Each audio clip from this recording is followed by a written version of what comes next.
So here's the RDA, the EAR, and the adequate intake, the AI, not artificial intelligence, right? So the estimated average requirement is the EAR, right? So the EAR is nutrient intake value that is estimated to meet the requirement of 50% of healthy individuals in a particular age and gender. So male or female, and the age ranges are like 20 to 30 years. So it's really not a very accurate description, but it's the best that we have on a large level right now. It's way better than the RDA, right? Because it's less generalized. So the RDA is the dietary intake level. So it's different, you guys. The EAR is the nutrient intake level. The RDA is the dietary intake level that is sufficient to meet the nutrient requirement of nearly all 97 to 98% of healthy individuals in your gender and age group, right? So the EAR is based off of a more accurate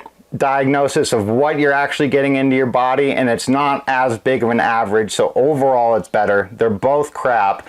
But the fact that the EAR says that many people are deficient in the United States, like 95% vitamin D, the level is probably even higher than that. So that's probably estimated on the low end, right? The adequate intake is a recommended intake value based on observed or experimentally determined approximations or estimates of nutrient intake by group, same thing. It's used when an RDA can't be determined, right? And then the tolerable upper intake level is the highest level of nutrient intake that is likely to pose no adverse risk, right? So something that is vitally important to understand.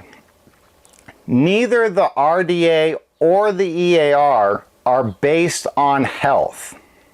Let me repeat that. Neither the RDA or the EAR are based on health.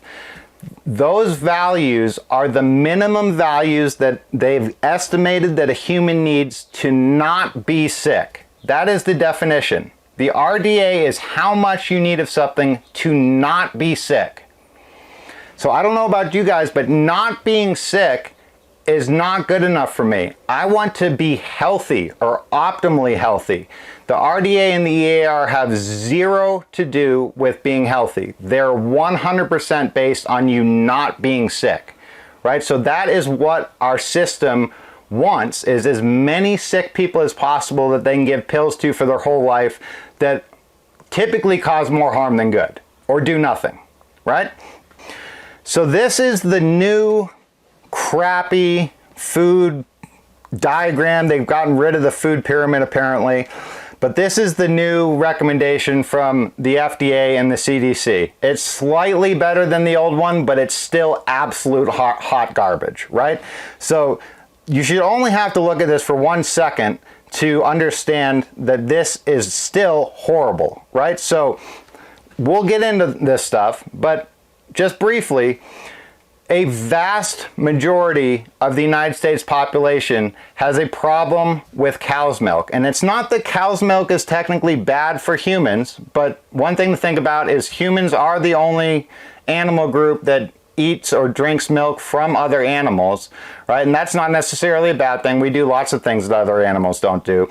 But the fact of the matter is the vast majority, over 50% of the United States population has an issue with milk because of all the antibiotics that cows get and how homogenized it is. And again, it's so processed that our body doesn't recognize it anymore. So dairy, there's a protein in dairy that mimics a protein in gluten that both mimic a cerebellar postsynaptic cleft. They're the same shape, more or less, than cerebellum postsynaptic cleft receptors. So gluten proteins and milk proteins, lactose proteins, they have a higher affinity for those postsynaptic cleft sites, so they outcompete the regular proteins that should be going there, and they cause brain problems, right? Both the milk and the gluten protein, they cross the blood-brain barrier and they attach to brain receptors that screw up your brain function, right? So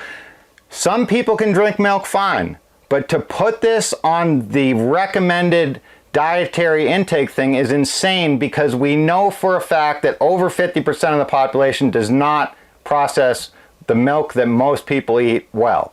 And the same thing goes for grains, right? So grains, and we'll get into this, but unless you're eating organic grains, all grains in the United States have folic acid put into it, which is a poison to human beings, period, end of story, right?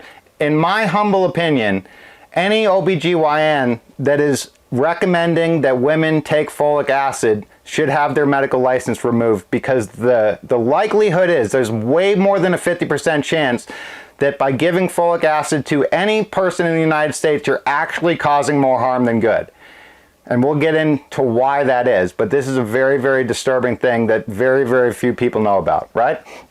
So basically disregard anything the government tells you to do as far as health, if you want to be healthy, right? And if you take the last 5 years as an example, if you do the opposite of what the CDC tells you, you'll be even healthier, because they're telling you to do the exact wrong thing to do. The food pyramid on the right is, again, from Dr. Hyman's website. This is an actually logical, thought about food pyramid, right? So the government food pyramid, or the food circle, or whatever crap they call it now, that's based on bribery from the pharmaceutical companies and the big food industry companies. It's bribery, right? That's how folic acid got put into the food in the United States, was bribery. The food pyramid on the right, Dr. Hyman's pyramid, is based off of actual factual science and reality, right? So the food pyramid on the right is a proper way to eat. The food circle diagram on the left, total crap, right? The USDA food pyramid is one of the reasons why Americans are so unhealthy nowadays.